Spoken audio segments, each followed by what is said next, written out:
Kale had never seen a temple breathe before.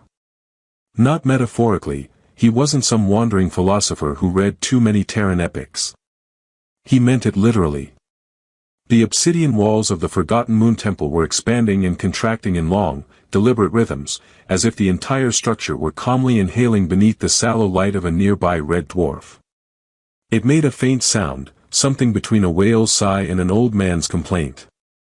Honestly, Kale couldn't decide which was more unsettling. He shouldn't have been there. Protocol was clear. Station personnel were forbidden from entering unexplored structures, especially those that glowed faintly and seemed to hum ancient lullabies when no one was speaking. But Kale had never been much for protocol. It didn't help that Commander Issa had told him to go calibrate the scanning equipment and stay out of trouble. That was like telling a toddler to hold this plasma grenade and maybe don't pull the pin. The temple floor felt warm beneath his boots. Organic. He tried not to think about that. Instead, he muttered into his wrist pad, Kale here. Still alive. Temple not trying to eat me yet, but might be flirting. Send snacks. Or backup. Or both. Static. He sighed and turned off the comm. That's when he saw it, the dais at the center of the chamber. Black stone laced with violet crystal, gleaming like starlight trapped in ice. He approached with a cautious reverence that lasted a solid 3 seconds before he tripped on a vine and faceplanted onto the platform. His arms scraped against the edge of the crystal, and his shirt tore with a low hiss. Pain flared, sharp, sudden, and oddly familiar. He sat up with a grunt, brushing dust from his chest, only to freeze. The scar. Still there, still ugly. Old plasma burn, circular, deep, and twisted at the edges like it had tried to grow into a shape but got bored halfway through. He hadn't seen it in years, not since Med Regulation 27. 3 mandated full-body dermal concealment for field officers. But now it stared up at him like a forgotten friend with terrible timing. And then she arrived. No footsteps. No warning. Just a flicker of light at the edge of the chamber and a voice behind him, cool, lilting, and slightly amused. You're not supposed to be here. Kale spun so fast he nearly resprained his sarcasm. The woman standing before him had the posture of someone who could break your ribs and then apologize in 3 languages. Tall, lithe, with pale skin that shimmered faintly and long ears that twitched toward every sound, she looked mostly human, until you paid attention. Her eyes were silver. Not gray, not hazel, but liquid mercury that seemed to reflect stars he couldn't see. Her uniform was strange, part robe, part armor, stitched with threads that glowed faintly like veins under translucent skin. She carried no weapon. She didn't need one. I could say the same about you, Kale managed. This is restricted archaeological space. Also, slightly haunted. I am Ilari, she said, ignoring his attempt at charm. Healer. Aaron Clade. I was summoned. Kale blinked. You were summoned. By what? She looked around the chamber and then down at the scar on his chest. Her expression changed. Slowly. First, curiosity. Then recognition. Then disbelief. She took a step back, as if he'd pulled a knife. Her eyes widened. Her mouth parted. Her ears flattened against her skull. This is impossible, she whispered. Kale followed her gaze. Then glanced at himself. Then back at her. Okay, he said. I know I've got some chest hair, but... She moved before he could finish. One hand stretched out, trembling, tracing invisible lines above the scar, not quite touching it. Her breath came faster now. Her voice shook. The mark of the flame echo. The spiral sigil. This should not exist. Kale chuckled awkwardly. Well, you know how it is. You get drunk, you lose a bet, next thing you know someone's branding your chest with an ancient alien prophecy. She did not laugh. He coughed. So, what exactly is a flame echo? Her hand dropped. Her eyes didn't. A myth, she said. A warning. And a key. You were born with this? Cale hesitated. Yeah. Nobody knows how. My med file just calls it an anomalous plasma adhesion from early exposure. I was in an accident as a kid. Ship fire. I don't remember much. You shouldn't have survived, she said quietly. He shrugged. I get that a lot. Ilari looked at him then, really looked, and something behind her careful mask cracked. You have no idea what this means. No, he said honestly. But I get the feeling you're about to tell me. Unless this is all some really elaborate wellness check. She turned away, walking a slow circle around the dais. The flame echo was said to be born only when the seal is broken. When the balance collapses. When the void begins to breathe. That's a lot of vague capitalized words, Cale said. Should I be worried? Yes. He sighed and sat on the edge of the platform.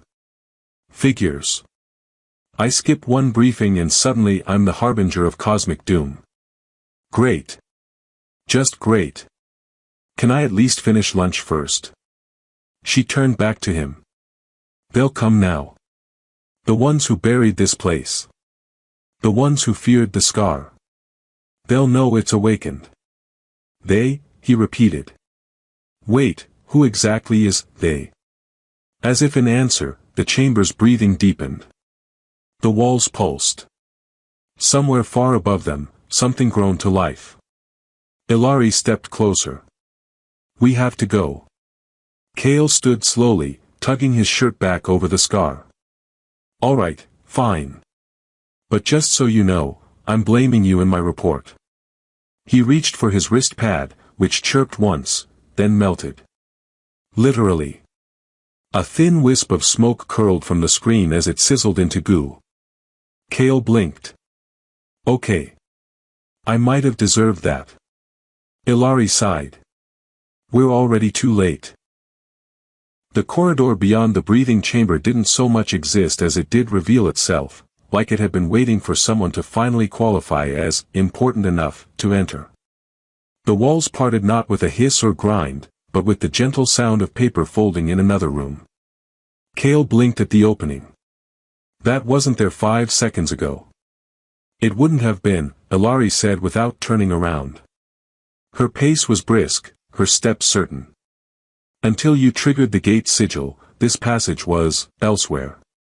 Cale hesitated. You know, that's not really comforting. I like my doors attached to walls, not to alternate dimensions. He followed anyway, because staying behind in a temple that had just melted his wrist pad didn't sound like a great life choice.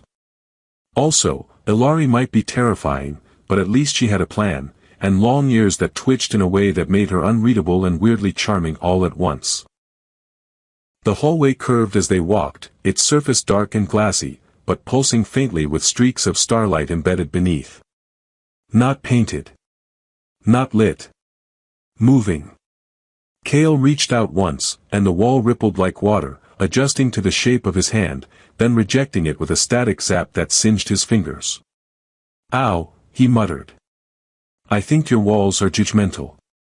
They remember who built them, Ilari said absently. You are not them.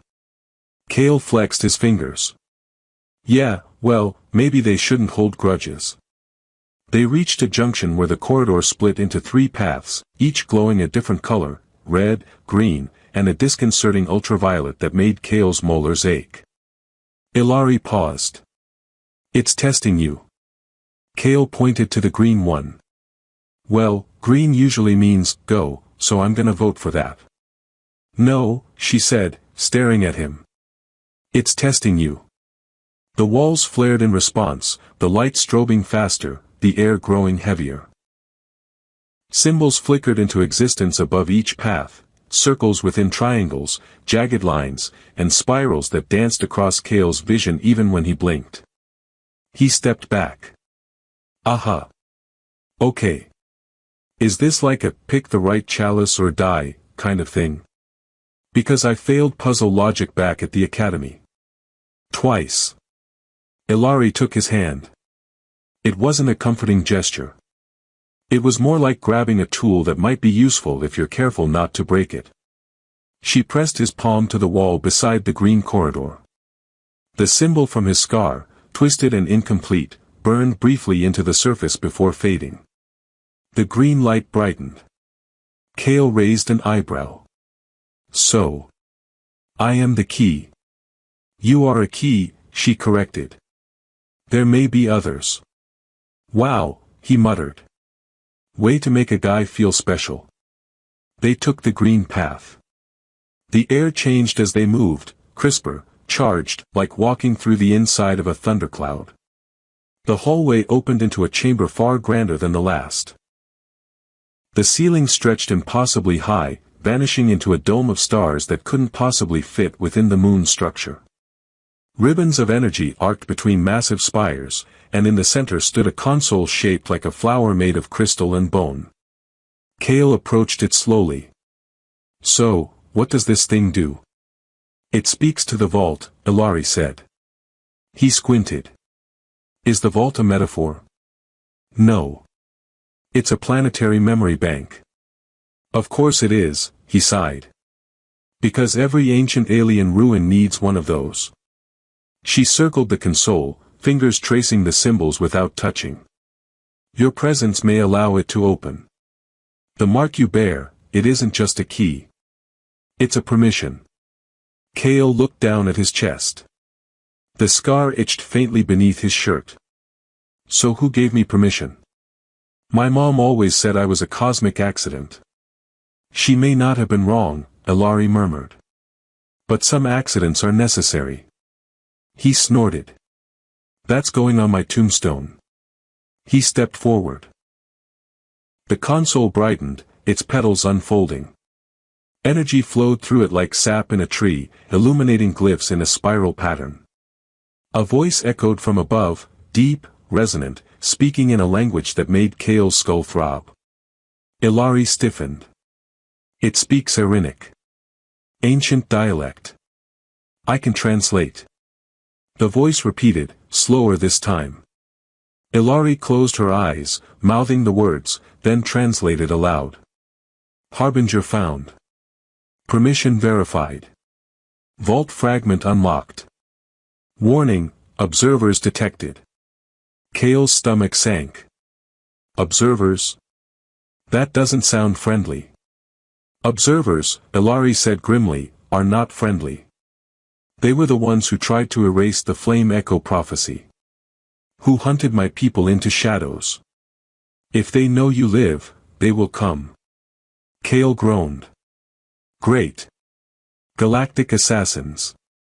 That's just what my life was missing. The chamber trembled, the stars overhead flickering. Somewhere distant, a sound like cracking ice echoed through the corridors. They've already found us, she said. Kale took a step back. Wait. Shouldn't we? I don't know, shut it off. Wipe the console. Play dead. She pulled a device from her robe and pressed it to the console. It blinked. I'm copying the fragment. But we must leave, now. The sound grew louder, metal on metal, claws on stone.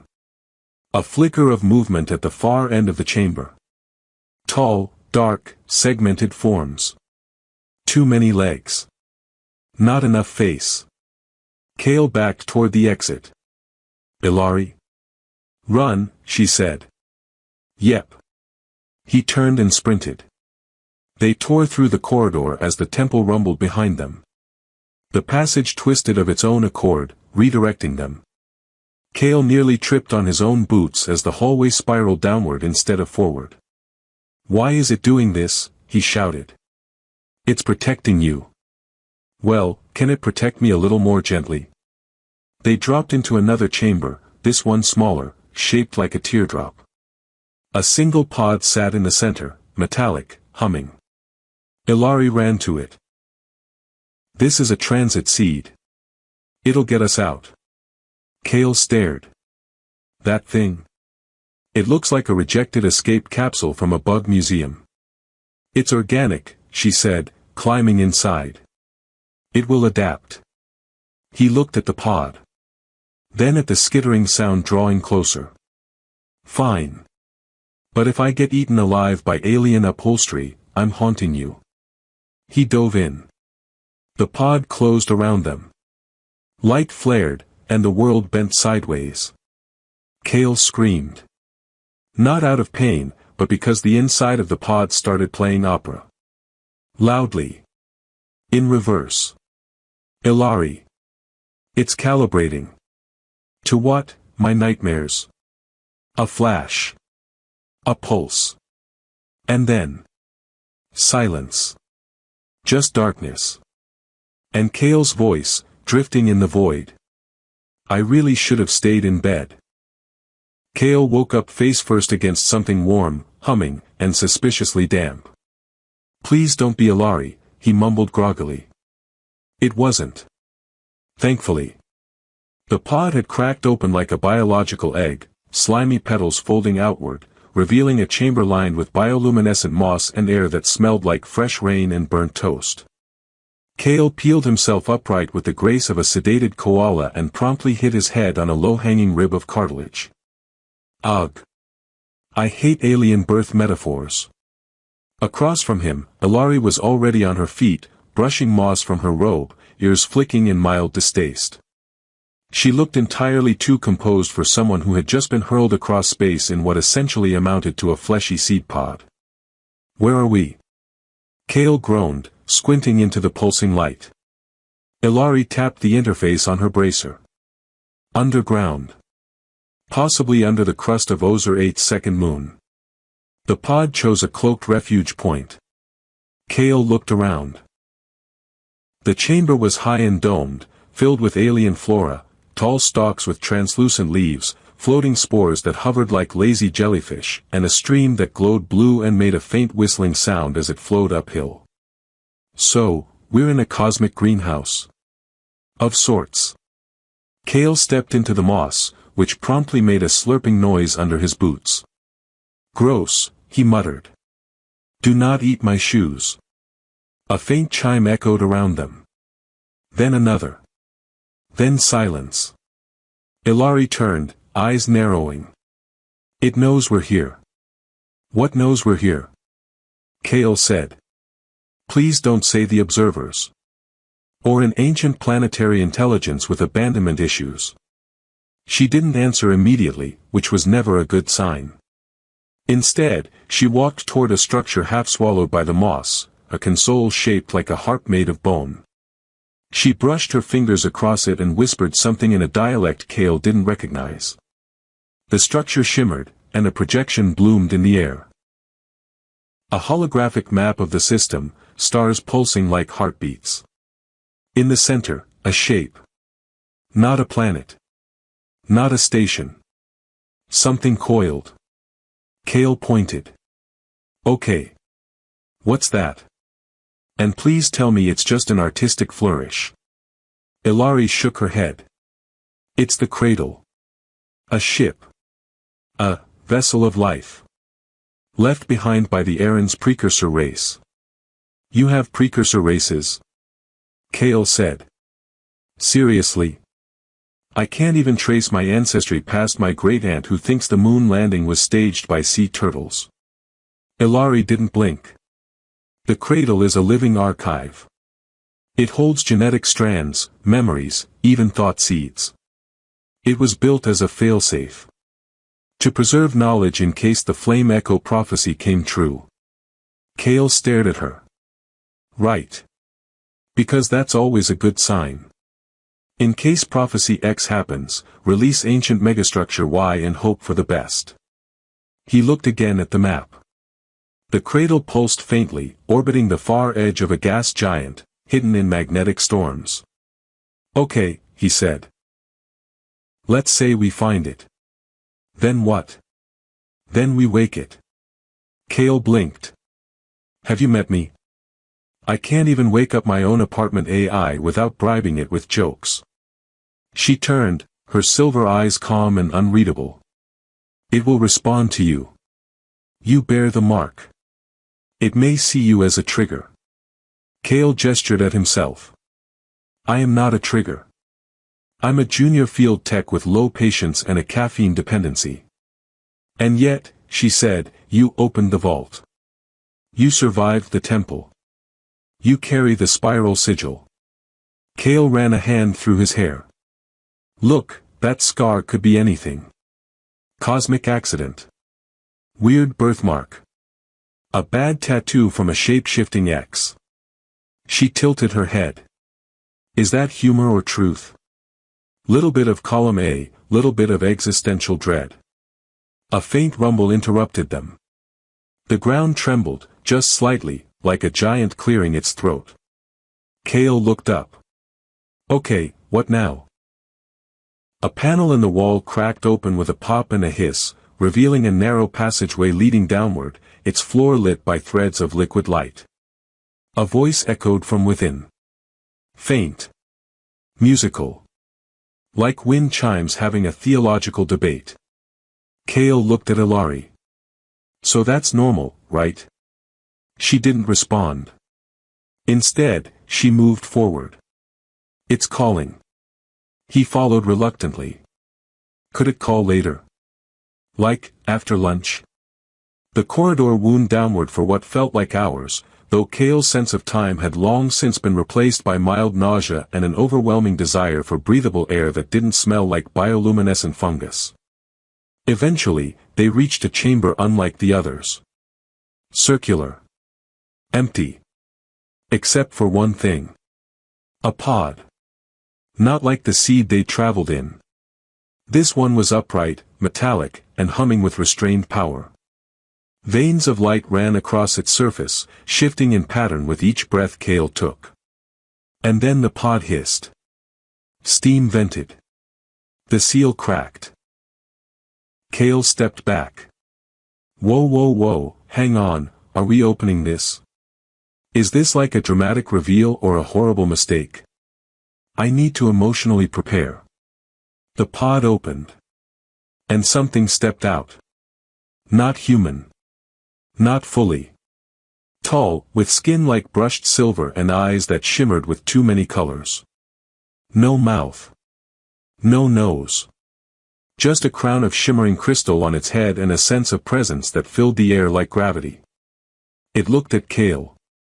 And then it knelt. Kale blinked. Okay. What the actual? The being spoke. Not aloud, but into his mind. You bear the spiral. The flame walks again. Harbinger. We have waited. Kale staggered. Waited for what? I don't even know what I'm doing. The being's voice was gentle, like light on water. That is why you were chosen. The ones who know too much shape the past. But the one who stumbles shapes the future. Kale blinked slowly. Okay. So. I'm the future's clumsy intern. Behind him, Ilari laughed, a short, surprised sound. Her ears twitched. The being extended a hand. From its palm, a sphere of light rose and drifted toward Kale. It hovered before his chest, then sank into his scar. He gasped. Visions. Memories. Starfields unfolding. Civilizations collapsing. A war in slow motion. A prophecy etched into light itself. He fell to his knees. When it passed, he was shaking. Ilari stepped forward, her voice quiet. What did it show you? Kale looked up, pale and wide-eyed. A door, he said. It showed me a door. She frowned. Where? Kale stood slowly, breath unsteady. In time, he said. It's in time. And somewhere, very far away, something ancient opened its eyes. Kale had decided two things since the silver being stuffed a ball of cosmic memory into his chest. 1, he needed a nap. 2, he was definitely underqualified for whatever came next. The memories still swirled behind his eyes like a bad dream with stellar production value. Stars collapsing, cities disintegrating into light, shadowy shapes gathering around a spiraling gate in space, chanting in a language that made his bones itch. And that door, it hadn't just been in time. It had been time. A spinning lattice of moments, anchored to nothing and everything. Now he stood in a chamber deep beneath a moon that didn't technically exist on most navigational charts, beside a long-eared alien healer who knew more than she was saying, and a regal biotechnic being who had referred to him as Harbinger, without a trace of irony. "Look," Kale said, pacing a short circle and nearly tripping over a bioluminescent root. "I know this is all very fate of the universe stuff, but could we slow down? Maybe go over the plan without the ancient metaphors? I'm allergic to being worshipped. Broke out in hives once just from getting promoted." Ilari sat cross-legged on a mossy platform, one hand outstretched toward a floating console. The console, either politely ignoring or aggressively vibing, emitted slow pulses of amber light. The silver being stood behind her like a silent guardian statue, or a particularly shiny coat rack. "There is no simple plan," Ilari said. "The cradle has accepted you. That's the first step." "Great. What's the second step?" "Galactic musical number." She didn't smile. Not really. Just one corner of her mouth twitched, and her ears relaxed slightly. "You must speak with the cradle directly. It will test you." Kale sighed. "Of course it will. Can't just believe I'm the guy with the magic scar. Gotta throw in some cosmic bureaucracy." He stepped up to the console. The moment he did, it changed. The light shifted, deepened.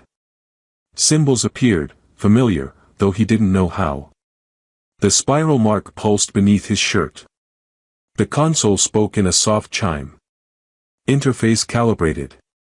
Identity, potential harbinger.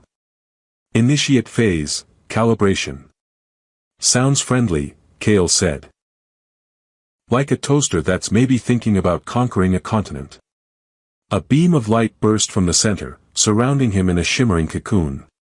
His body lifted an inch off the floor. Whoa. Whoa, okay. Consent would have been nice. The chamber vanished. Or rather, shifted. The floor beneath him melted into stardust. The walls folded back like petals, revealing a vast blackness filled with motion, planets forming and unforming, rivers of data running through space, machines the size of moons dancing with organic leviathans. Kale floated in it all like a soap bubble in a hurricane. A voice, deep and layered with centuries, echoed through the void. "Why do you seek the cradle?" Kale blinked. "Honestly? I didn't. I was just trying to avoid death, ancient assassins, and a very judgmental wall. This was kind of a side quest. You bear the sigil. That is not an accident." "Yeah," he said. "So I've heard. Look, I get that I've been marked by destiny or whatever, but I'm not a hero. I'm a field tech. I once got fired for accidentally reprogramming a vending unit to dispense socks." Silence. Then, unexpectedly, laughter. Not mocking. Not cruel. Just, amused. Like the universe had raised an eyebrow. The flame echo must be unpredictable. That is the only way to defy the spiral. Kale frowned. "Okay, we're just making up capitalized terms now, aren't we? You misunderstand nothing. That is rare. Thanks. I think." The light shifted. Scenes unfolded, him as a child, holding a glowing object in a burning ship. A woman screaming. A man reaching. Then nothing. Darkness. Kale swallowed. "I don't remember that." "Not really. You were chosen early. Hidden. To keep the sigil alive." He let out a slow breath. "So what happens now?" "Now, we awaken the past. And let it remember you." The stardust surged. Kale's body jolted as waves of energy crashed through him, scenes, memories, languages, patterns. He saw numbers forming galaxies. He heard music that caused planets to bloom. He felt the shape of the future, curling around a void that hummed his name. And then, he was back. He hit the mossy floor hard enough to bounce. The console dimmed. The silver being stepped forward and touched his forehead gently. "You passed," Ilari said. Kale wheezed. "Passed what? A pop quiz on metaphysical trauma? You're attuned. The cradle knows you now." Kale sat up. "Good. Because I'd hate to go through all that just to end up with another glowing rash." Ilari helped him to his feet. "Now comes the harder part. Harder than cosmic initiation." She looked at him gravely. "Yes. Now, we flee." As if summoned by her words, the walls shuddered. The moss recoiled. A new voice, sharp, mechanical, cracked through the chamber like a whip. "Unauthorized contact detected. Lockdown initiated." Kale turned slowly. "Please tell me that's just the ventilation system going through a midlife crisis." The wall split open. A figure stepped through. Tall. Armored. No face. Just a smooth mask with a single red slit and long, slender fingers that pulsed with light. "Observer." Kale backed up. "Okay. No face. No humor. Definitely not here for a hug." The observer raised a hand. Energy gathered. Ilari shoved Kale aside as the blast hit the mossy platform, turning it to ash. "Run." They sprinted through the passage, the cradle rumbling around them. More walls opened. Roots thrashed. Kale barely ducked as a thorn the size of a shuttle shot past his ear. "Does this thing have a rear exit?" "There is a launch vein ahead." Kale gasped. "That's not a real term." The corridor dropped. Literally. They slid down a slope of slick biotissue that roared beneath them. Kale screamed the whole way, a long string of words that made the cradle temporarily consider muting audio. They landed in a chamber with a round, organic platform. Ilari slapped a seed-shaped control node. "Hold on." "To what?" The platform launched. Straight up. Through layers of the cradle, through bedrock, through space. A bubble of energy formed around them as the platform became a ship, a thin, elegant starpod with glimmering wings and no discernible controls. Kale clutched the edge. "How do we steer?" "We don't." Ilari shouted over the roar. "Oh, great," Kale said. "Let's just vibe our way through space." And then they broke the atmosphere. Behind them, the moon cracked. And something far larger began to awaken. Kale wasn't screaming this time. Not because he'd gotten used to being hurled through space in a living, winged starpod with no steering wheel, but because he was out of breath. The pod streaked through the upper atmosphere like a comet caught in a mood. Below them, the cracked moon rumbled ominously, fracturing like a giant's egg, light pouring from its fault lines. Inside that shell, Kale knew the cradle had fully awakened. He didn't know what it meant. Not yet. But it was big. And probably in violation of at least 7 interstellar traffic laws. Ilari was crouched beside him, fingers curled around a crystalline interface that had grown from the pod itself. Her face was set in that serene but intense way that made her look like she was meditating through a disaster. Her ears twitched just once, betraying tension. "So," Kale huffed. "On a scale from, 'this is fine,' to, 'get your affairs in order,' how worried should I be?" She didn't answer right away. The pod twisted mid-flight to avoid a field of orbiting debris, then dove into the cover of a gas giant's outer rings. When she finally spoke, her voice was quiet. "They know now." The cradle's activation was felt across multiple systems. "The observers will converge. Others may as well. Others, like, people who like us. She glanced at him. Hopefully. Cale groaned. This would all be easier if I was just a normal guy. You know. With a hobby. Or a dog. You're not normal, Ilari said. That's the point. Great. So I'm the intergalactic metaphor for awkward accidents. Wonderful. And yet, he felt different. Something subtle had shifted. The weight of the memories inside him, the visions from the cradle, the strange patterns that now hummed behind his thoughts, they hadn't crushed him. They'd settled. Like they'd been waiting for him to stop resisting. He sat back and looked out through the pod's translucent shell at the stars. They didn't seem so far anymore. Can I ask you something? He said after a while. Ilari nodded. Why me? Really? The cradle, the scar, the prophecy, it could have been anyone. She was silent for a long moment. Then, it wasn't anyone. It was you. Because someone needed to be imperfect. Someone who wouldn't bend the future into another version of the past. You're not a warrior. You're not a prophet. You're not even particularly graceful. Thank you, Cale said flatly. You question, she said. You stumble forward. That's what the spiral feared. He blinked. Wait, the spiral is a thing? I thought that was just a poetic symbol for fate or time or spicy noodles. The spiral is a code, she said.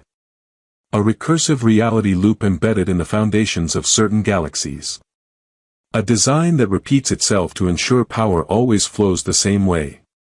The Aaron tried to break it once. They failed. But now the cradle's online, Cale said. And I've got the scar, and, what? We smash the cosmic software and reboot the universe. Not reboot, she said. Rewrite. Slowly. Carefully. Cale blinked. That sounds even harder. She offered a small smile. That's why you're not alone. The pod chimed then, announcing arrival. They landed on a remote outpost orbiting a dead star, a forgotten platform overgrown with solar moss and gravity scars. The platform still had power, somehow. The stars above it shifted oddly, as if the space here hadn't quite finished forming. Waiting for them was a small council of beings. Not many. 5, maybe 6. A mix of species Cale didn't recognize, some humanoid, some decidedly not. One looked like a cluster of floating prisms. Another was a being made of light and bones. They bowed, not to Ilari. To him. Cale instinctively took a step back. Nope. Nope. I didn't sign up for cult leader duty. You're not leading a cult, said a voice behind him. The silver being from the cradle had followed them, silent as ever. You're anchoring a deviation. That is not better, Cale muttered. Still, he stepped forward. The council stood around a symbol, drawn into the platform in glowing mineral, his scar, etched perfectly. Phase 1 is complete, said a prism being. The signal has echoed. The spiral destabilizes. Phase 2 begins, said another. The map must change. They turned to Cale. He felt the scar warm on his chest. The memories stir. The door, he could see it again, spiraling in the back of his mind. A gateway of choice. I don't know what I'm doing, he said quietly. You all know that, right? That's exactly why it will work, Ilari said. Cale reached out and touched the symbol. It flared. And across the stars, subtle changes began. Worlds that had fallen into decay began to spark with minor anomalies, random kindnesses, improbable alliances, rebellions of logic. The spiral's hold loosened. The loops bent. Futures split. On a planet where language had been outlawed, children began singing in their sleep. In a city that had never known light, a single seed bloomed. The cradle whispered across the stars, no longer dormant. Back on the platform, Kale stumbled back, exhausted but smiling. He didn't feel like a hero. He didn't feel like a savior. He felt aligned.